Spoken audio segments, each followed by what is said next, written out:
Hey guys, আসসালামু আলাইকুম। কেমন আছেন সবাই? আশা করি আল্লাহর রহমতে সবাই ভালো আছেন। আমি অনেক বেশি ভালো আছি। চলে এসেছি আপনাদের সামনে আবার একটা নতুন ভিডিও নিয়ে। এই ভিডিওটার রিকোয়েস্ট ছিল পূজা দত্ত চ্যানেল থেকে পূজাদি বলেছিলে আমাকে আরশোলা তাড়ানোর উপায় বলতে, তাই আরশোলা তাড়ানোর উপায়ের ভিডিও তোমাদের সামনে নিয়ে চলে এসেছি। তো বকবক না করে ভিডিওটা স্টার্ট করি। বন্ধুরা, সবার প্রথমে তোমাদের সাথে শেয়ার করবো কী দিয়ে আমি এই লাড্ডু বানিয়েছি। তোমরা কিন্তু এই লাড্ডু বানানোর জন্য এই সব উপকরণগুলোই ব্যবহার করবে। আর সর্বপ্রথম এক মাপের একটা চামচ নিয়ে নেবে। আমি যেমন এরকম একটা চামচের মাপ করে নিয়েছি। দেখো, এই একটা চামচ আমি অ্যারারুট নিয়েছি। অ্যারারুট তোমরা সবাই চেনো। অ্যারারুট দিয়ে কিন্তু জামা কাপড় মার দেওয়া হয়, অনেক সময় পকোড়ায় লাগে, অনেক সময় স্যুপ টুপ বানানোর সময় অ্যারারুটের প্রয়োজন পড়ে। তোমরা তো জানোই অ্যারারুটের কত কাজ। তো অ্যারারুট দিয়ে কিন্তু এই লাড্ডুটা আমি বানাবো। এক চামচ অ্যারারুট নিয়েছি আর এক চামচ নেব বরিক পাউডার। যে কোনো মেডিসিনের দোকানে এই পাউডারটাকে তোমরা পাবে, বরিক পাউডার বললেই দিয়ে দেবে। বরিক পাউডার এক চামচ অ্যারারুট আর এক চামচ আটা। এই তিনটে উপকরণ দিয়ে একটা কিন্তু শক্তপোক্ত ডো তৈরি করতে হবে। এবার কিন্তু এটাই খেলা না, ভেবো না যে এটাই ডোটা তৈরি করলে ইঁদুর খেয়ে পালাবে বা আরশোলা খেয়ে পালাবে। না, এটার সাথে অনেক কিছু কার্যকরী করতে হবে। কী কী করতে হবে সেটা পুরো ভিডিওটা না দেখলে তোমরা বুঝতে পারবে না। এবার দেখো, এটা দিয়ে একটা শক্তপোক্ত ডো তৈরি করে লাড্ডু বানিয়ে নিয়েছি। বন্ধুরা দেখো, কত সুন্দর গোল গোল করে সাদা সাদা একদম চিনির নাড়ুর মতন লাড্ডু বানিয়ে নিয়েছি। এবার চিনির নাড়ু বললে তো আর বোঝা যাবে না, চিনি তো মিক্স করতেই হবে লাড্ডুর মধ্যে, না তো কী করে বুঝবে চিনির নাড়ু। চিনির নাড়ু বানানোর জন্য এই অ্যারারুটের লাড্ডুর মধ্যে চিনিগুলোকে ভালো করে মাখিয়ে নেবো। চিনিটার গন্ধে গন্ধে কিন্তু আরশোলা আসবে খেতে। হ্যাঁ বন্ধুরা, এই চিনির গন্ধেই কিন্তু আরশোলা খেতে আসবে। অ্যারারুটের আর বরিক পাউডারের একটা বাজে গন্ধ, এই গন্ধটাই কিন্তু আরশোলার মাথা ঘুরে। হ্যাঁ বন্ধুরা, এই গন্ধতেই আরশোলাদের মাথা ঘুরবে। এই তিনটে উপকরণ দিয়ে কিন্তু আমি সব সময় ঘরের আরশোলা তাড়িয়ে থাকি। আমি অনেক স্প্রে ব্যবহার করেছি, অনেক মেডিসিন ব্যবহার করেছি, কিন্তু এইটার মতন কাজ কোনোটাই হয়নি। 15 দিন অন্তর অন্তর আমি এরকম করে একটা লাড্ডু দিই, রাতে দেই, আর পরের দিনকে রাত্রেবেলা আবার তুলে নিই। এটা কিন্তু 24 ঘন্টার জন্যই রাখতে হবে। তারপরে যখন এই ডোটা শুকিয়ে যাবে তখন কিন্তু তুলে ফেলে দিতে হবে। হ্যাঁ বন্ধুরা, এই ডোটাকে সব জায়গায় আমি দিচ্ছি, রান্নাঘরে, চিপা চাপায়, যেখানে যেখানে আমার আরশোলা উৎপাদ বেশি সেখানে সেখানে আমি কিন্তু এই ডোটাকে চিপকে দেবো। আর এত সুন্দরভাবে চিপকে যাবে বন্ধুরা, পরের দিনকে সকালবেলা যখন তোমরা তুলবে তখন কিন্তু সাদা ভাব থাকবে। ওটা গামছা বা কাপড় দিয়ে ভেজা কিছু দিয়ে মুছে দিলেই হবে। এবার তোমাদেরকে দেখাই বন্ধুরা আরশোলা এটা কীভাবে খায়।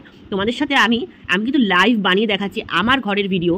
আমি কিন্তু কোনো ফেক ভিডিও ব্যবহার করি না, আমি আমার ভিডিওই তোমাদের সাথে শেয়ার করছি। দেখো, আমার ঘরে আলমারির পিছনটা আজকে আমি ঝাড়ছিলাম, তো কালকে রাত্রিরে আমি কিন্তু এই বলটা একটা আলমারির পিছনে রেখেছিলাম। তো সেই আলমারির পিছনেই কিন্তু এখন ঝাড়তে এসে দেখছি মহারানী বসে বসে খুব সুন্দর করে চেটেপুটে খাচ্ছে আমার এই চিনির লাড্ডু। এবার তোমরা বলো তো বন্ধুরা কীরকমভাবে খাচ্ছে। দেখো, টুকরে টুকরে খুঁটরে খুঁটরে কিন্তু খাচ্ছে। এরপরেই তোমাদেরকে কামাল দেখাই, কাজ কিন্তু শুরু হয়ে গেছে। দেখো, মাথা কিন্তু অলরেডি ওর ঘুমছে। দেখো, পাগুলোকে আস্তে আস্তে ফেলছে, টলছে নেশার মতন। এবার পড়লো এই ধপাস পড়ে কিন্তু দেখো বন্ধুরা আর কিন্তু ওর সেন্স নেই। একটুখানি চলার পরেই একদম ডিসব্যালেন্স পঙ্গু হয়ে গেছে। সাথে সাথে দেখো, দুটো সুরের মধ্যে একটা সুরও ছিঁড়ে গেছে। ওই যে ছেঁড়া সুরটা নিচে পড়ে রয়েছে, দেখতে পাচ্ছ তো, সুর ছিঁড়ে গেছে, কিন্তু সুরটা তবুও নড়ছে। ওর কিন্তু হাতে পায়ে আর একটুও জোর নেই বন্ধুরা, একটু ফোটাও জোর নেই। তোমরা যদি সামনে থেকে দেখতে তাহলে বুঝতে পারতে যে কি অবস্থা ছিল। তো আমি তোমাদেরকে দেখাই, 2, 3, 4টে আমি আরশোলা কিন্তু আমার বেডরুম থেকে বার করেছি। বিশ্বাস করো বন্ধুরা, এটার তো উল্টে পড়ে রয়েছে মাতালের মতন। দেখো, নেশা করেছে মনে হচ্ছে। আমি আবার একটু নাড়া দিয়ে দেখলাম, তো নেশা করেছে মনে হচ্ছে 2-3 বোতল খেয়ে নিয়েছে। তারপরে দেখো, বোতল খাওয়ার পরে কী অবস্থা। না বোতল খায়নি, লাড্ডু খেয়ে এই অবস্থা। তোমরা কিন্তু এই লাড্ডু অবশ্যই বানাবে, লাড্ডু খেয়ে দেখবে কি নেশা করে আরশোলারা, কি নেশা এদের হয়। তো যাই হোক, এখানে কিন্তু 3-4টে মরেছে, আধমরা হয়ে পড়ে রয়েছে। এবার ঝাড় দিয়ে আমি কিন্তু বাইরে ফেলবো এদেরকে। এরপরে তোমাদের সাথে আর একটা জিনিস শেয়ার করি। এটা তো ধরো চিপকে দিয়ে এসে খেলো, কিন্তু বেরিয়ে যাওয়ার পরে একটা লিকুইড তোমাদের সাথে শেয়ার করব। এই লিকুইডের গন্ধ ঘরে থাকলে এরা কিন্তু 10-15 দিন বাড়িতে ঢুকবে না। এবার দেখো কী লিকুইডটা বানাতে আমার লাগবে। সবার প্রথম ঘরে যত ধূপকাঠি আছে সুগন্ধি নিয়ে নেব। 3-4টে ধূপকাঠি এইভাবে কিন্তু ভেঙে ভেঙে আমি নেব। আর সাথে একটা মশা মারার ধূপ 1-2টো নেবে, আবার 1-2টো গন্ধ ধূপ নেবে। এরকম করে সমান পরিমাণে ধূপকাঠি নিয়ে এই বাটির মধ্যে রাখবে। আর এই বাটিতে কী ছিল তোমাদেরকে তো শেয়ার করাই হয়নি আগে। কর্পূর নিয়েছি বন্ধুরা, কর্পূর নিয়েছি, বরিক পাউডার নিয়েছি, আর 2 রকম ধূপকাঠি নিয়েছি। কর্পূরও 2-3টে নেবে, নিয়ে এরকম হাত দিয়ে চাপলেই কিন্তু গুঁড়ো হয়ে যাবে। তো কর্পূর, বরিক পাউডার আর 2-3টে ধূপকাঠি নিয়ে এটা কিন্তু জলে ভালো করে আমি ভিজিয়ে নেব। ভিজিয়ে নেওয়ার পরে দেখবে যখন ভিজে যাবে এই যে ধূপকাঠিগুলো নিচের দিকে নেমে যাওয়ার পরে তখন কিন্তু একটা চা চাকনি দিয়ে এটাকে ছেঁকে নেবে। অবশ্যই চা চাকনিটাকে পরে ভালো করে ধুয়ে ইউজ করবে, নাহলে কিন্তু গন্ধ থাকবে।